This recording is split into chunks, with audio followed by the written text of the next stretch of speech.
Attention mesdames et messieurs, c'est parti, on se retrouve sur une petite review à la demande de la communauté, un match du célèbre duo Mael et Yap Red Devil versus on a Lord Worm et Chris Charming. Une équipe très forte puisqu'on est face à deux gold, hein, donc je peux comprendre que ça a été difficile pour la team Red Dev de s'en sortir. Ils ont un niveau approximatif proche du bronze 3, gold 1 du coup, des bons gold 3 ça peut poser problème quand même. Allez, on va essayer d'observer ce match, on se met dedans, on est dans le bain, on a Eyap en mauve, on a Red Dev en orange, un choix de couleur douteux mais pourquoi pas, ça fait un peu camouflage sur la map mine de rien. The Shit, la map que tout le monde adore, n'est-ce pas, The Pit. Donc on aura le miroir anglais d'un côté contre le mongol face au franc. Franck a une mine d'or devant, ça risque d'être compliqué sur cette map parce que les autres mines d'or elles sont très très loin. On a une au centre et l'autre à l'autre bout. Le mongol face au franc, c'est pas la situation qu'on veut, je pense, parce qu'un tower rush sur la mine d'or ici ferait extrêmement mal à notre ami Eyap. Heureusement, on joue avec un anglais de type Red Dev qui a un très haut niveau, qui va sûrement se rendre compte de cette situation et qui va probablement faire une caserne à l'âge sombre afin de sortir juste 2 hommes d'armes, ce qui suffirait entièrement à deny le tower rush mongol sans trop retarder le passage à l'âge.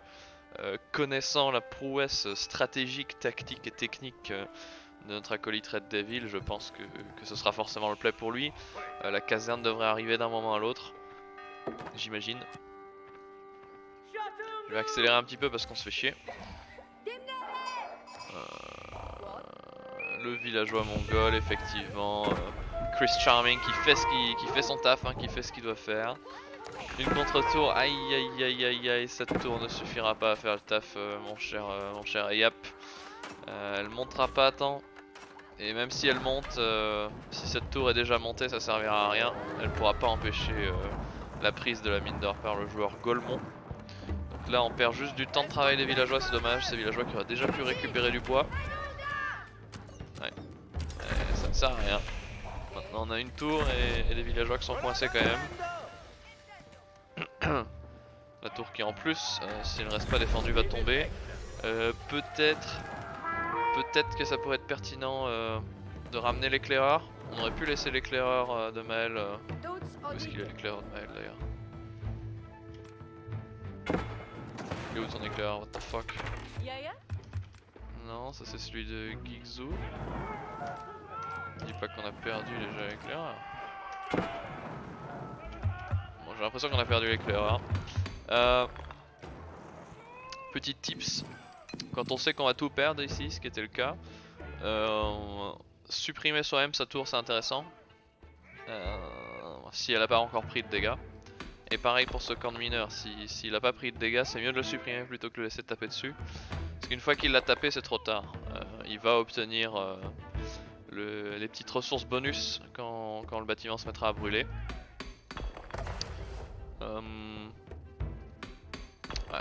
The Pit, une map quand même plutôt agressive, hein, puisque le bois derrière n'est pas safe. On peut commencer à embêter pour le joueur mongol, hein. Faire le tour, venir mettre une tour ici avec les piquets. On peut pas faire de cavalier, on n'a pas encore de bois pour... Seulement 3 sur le bois, c'est pas suffisant, on n'a pas assez de bois pour faire des archers. Après il compte sur les archers de son acolyte Red Devil, j'imagine. Malheureusement le temps qu'il traverse la map, on perd un peu de temps, on va mettre une autre tour ici, ok intéressant. Je relance. En face il se passe quoi? On masse des longos. Chez le mongol il se passe quoi? Rien du tout, mais il va passer à l'âge j'imagine. J'espère qu'il a déjà l'or. Ok, c'est bien, on tue le villageois, ça c'est cool. Petit misplay de la part du joueur mongol qui aurait dû s'attendre à des longbows qui allaient passer par là. Ça aurait été plus intéressant de venir faire le tour en scred. Ok, bonne réaction de la team Red Devil. On vient empêcher la mort de ce... Bon, il a déjà donné de la thune lui, hein, mais... Est-ce qu'on le sauve? Ouais. On le sauve. Incroyable. Bon, derrière ça il se passe quoi? On a un Red Dev qui doit maintenant gérer l'agression Ouais, en longbow contre longbow. Et on a trop de longbow. On a pas la pierre pour faire le TC. Ouais, c'est une mauvaise idée, on va perdre un chevalier. Hein. On peut pas y aller sous la tour comme ça, tant qu'il y a des piquets. Il faut que les archers de Red Devil soient là pour faire ça. Hein. C'est-à-dire c'est possible de déloger la tour avec des éclaireurs chevaliers, on est d'accord. Mais il faut que les longbows soient apportés. Comme ça, dès que les piquets sortent, on a 2-3 tirs gratuits. On replie les cavaliers, et dès qu'ils rentrent dedans, on y retourne. Là tout seul sans archer, c'est pas possible de le faire. Qu'est-ce que c'est que... Ouais, pourquoi pas après tout. Ah, on a fait de quoi faire un deuxième TC pour l'anglais, d'accord. D'accord, d'accord, donc ça va partir de 2 TC en face. On a des archers qui font du dégât écho. Red Devil qui est un joueur connu pour sa bonne micro-gestion des villageois attaqués. Ouais. On a quoi là? Lord Worm qui a 25 villageois contre 21, ouais. On se bat sous le réseau de château, c'est un bon trade. Ah, on l'a quand même perdu, ouais. Il va faire sa propre archerie. Je pense qu'il a pas trop le choix vu la pression que subit notre ami Red Devil. Vaut mieux qu'il gère son truc tout seul. La question c'est où est-ce qu'il va prendre de l'or. Est-ce que Eyap est en train de prendre de l'or en ce moment?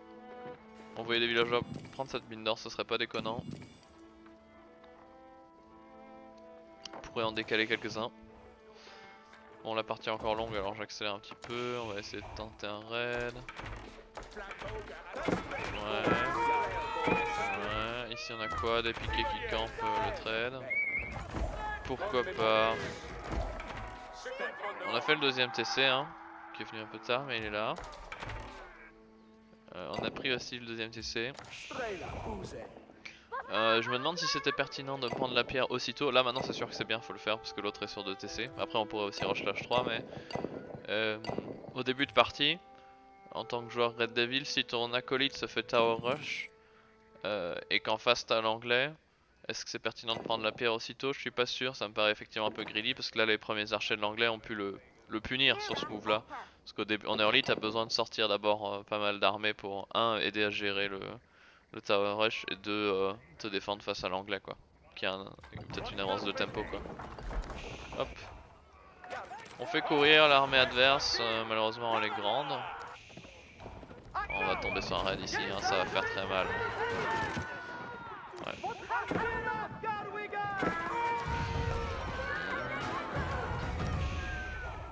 La gestion des villageois légendaire de Red Devil, il a réussi à en défendre quelques-uns quand même. Ok. Les deux armées sont du même côté pour les adversaires. Les adversaires qui poussent pas assez leur avantage, qui pourraient deny toute cette zone, j'ai l'impression. Ouais, arbre d'argent, ok.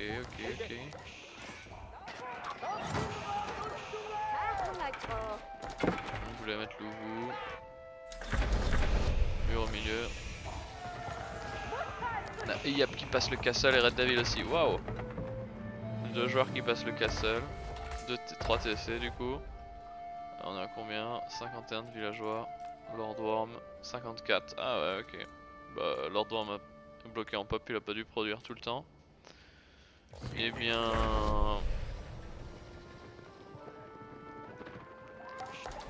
J'ai l'impression qu'on est quand même passé rapidement d'une situation perdante à une situation où c'est ok. On n'a pas l'air d'avoir trop de retard en écho. On a 3 TC, de l'autre côté c'est pareil, j'imagine. Le Mongol par contre a quand même un avantage face à Maël. Mais Maël a déjà réussi à poser un château, donc il peut au moins défendre une attaque qui viendrait de son côté, ce qui est bien. Voilà, ça passe sur le château, c'est cool. Dommage qu'il y ait une sphère raid ici. En attendant ce push là, on sort les hommes d'armes, c'est pas mal. Attention à prendre cet upgrade, hein, très important.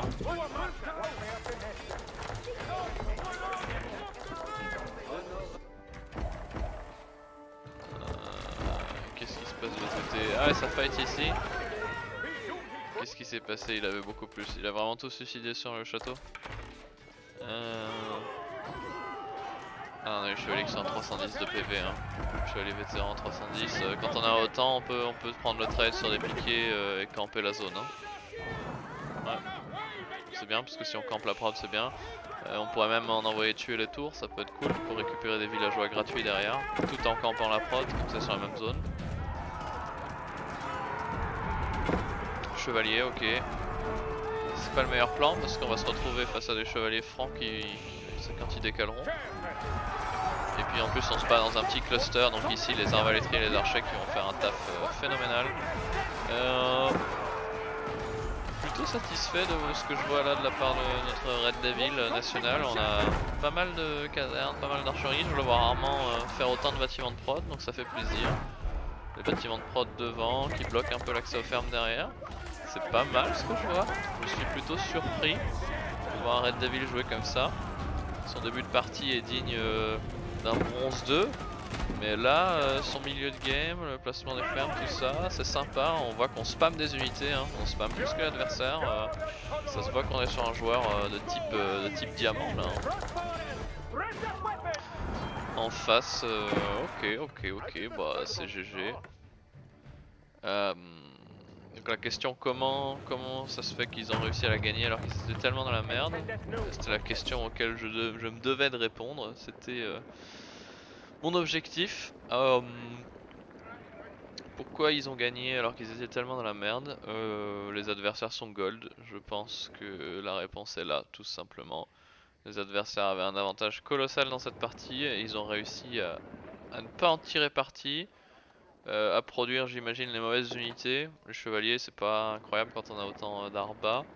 Ouais 22 arbalétriers. Ils ont quand même fait des bons raids mais peut-être pas assez. Il y avait quand même moyen de revenir matraquer la zone ici. Et par contre le mongol en fait il a suscité son armée sur la forteresse, je pense c'est surtout ça hein. Le suicide ici qui a mis le mongol dans le mal et je pense que derrière on peut juste flood. J'imagine. C'est un masse d'arba qui va faire la différence.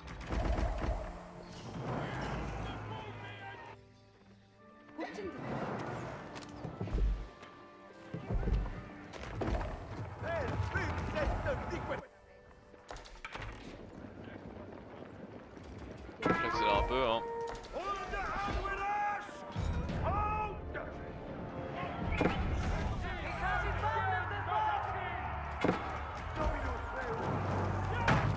Ouais, bah du coup ça montre encore que à ce niveau là, ce sera probablement le cas similaire au King's Tournament. Faut jamais abandonner, une situation peut être très compliquée mais on sait jamais, peut-être que l'adversaire ne va pas en tirer. Ça c'est une classique par contre, dans les hommes d'armes qui prennent des dégâts contre des chevaliers. Et toute la masse d'arba qui tape des fermes. On est sur un move classique donc attention à ça hein. Ouais donc je disais ouais ce sera probablement pareil au Teams Tournament, ne jamais abandonner finalement parce que une situation qui est normalement perdante peut toujours être retournée plus tard parce qu'on est face avec des joueurs qui ne savent pas toujours prendre entièrement parti de leur avantage dans la partie. Voilà, et c'est le GG, le duo Red Devil et Yap53 qui une fois de plus domine ses adversaires au sommet du monde. Voilà la masse de chevaliers qui vient littéralement chier sur la concurrence. Voilà. On a quand même pas mal de piquets mais bon on n'oublie pas que c'est les chevaliers royal vétérans, 310 de PV. On peut se permettre un trade surtout si on spam derrière. Après une aide de Red Devil ne serait pas de refus. Voilà. Ouais c'est un peu dégueulasse par contre. Ouais ok. Je préfère. Hop. On a des béliers. Et c'est ainsi que se clôture cette partie délicieuse.